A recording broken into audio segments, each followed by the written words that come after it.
এই নির্বাচনে ধানের শীষের কোনো বিকল্প নেই।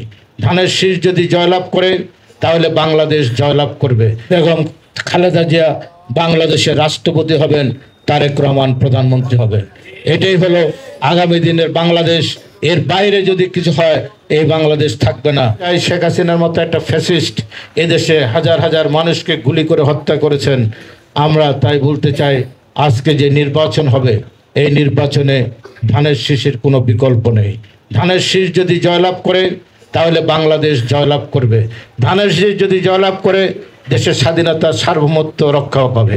ধানের শীষ যদি জয়লাভ করে আমার দেশের আগামী ভবিষ্যৎ জেনারেশনের, আমাদের আগামী প্রজন্ম এই দেশে টিকে থাকবে, আমার মানচিত্র টিকে থাকবে, আমার দেশ টিকে থাকবে।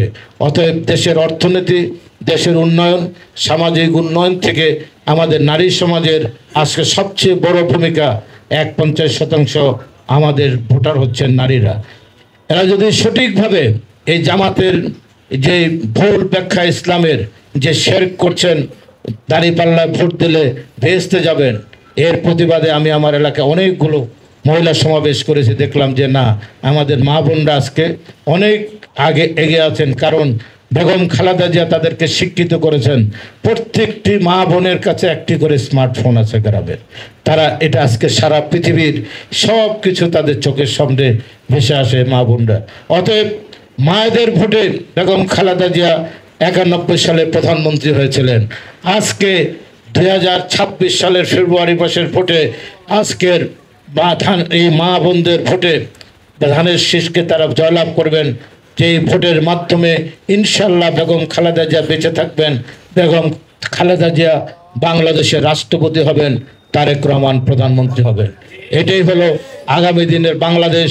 এর বাইরে যদি কিছু হয় এই বাংলাদেশ থাকবে না। আজকে উগ্র ধর্মান্ধকারীদের হাত থেকে বাংলাদেশকে রক্ষা করতে হবে। যারা বাংলাদেশকে আফগানিস্তান বানাতে চান, যারা বাংলাদেশকে সিরিয়া বানাতে চান, যারা বাংলাদেশকে ইরাক বানাতে চান, বাংলাদেশের তাদের হাত থেকে বাংলাদেশকে রক্ষা করতে হবে। এই উপমহাদেশে 800 বছর মুসলমানরা শাসন করেছেন। 500 বছর সুলতানি আমল ছিল, 300 বছর মোগল আমল ছিল। কোনো জোর জবরদস্তি করে কাউকে দেশে কোনো ধর্মান্তরিত করে নাই কোনো মুসলমান শাসকরা।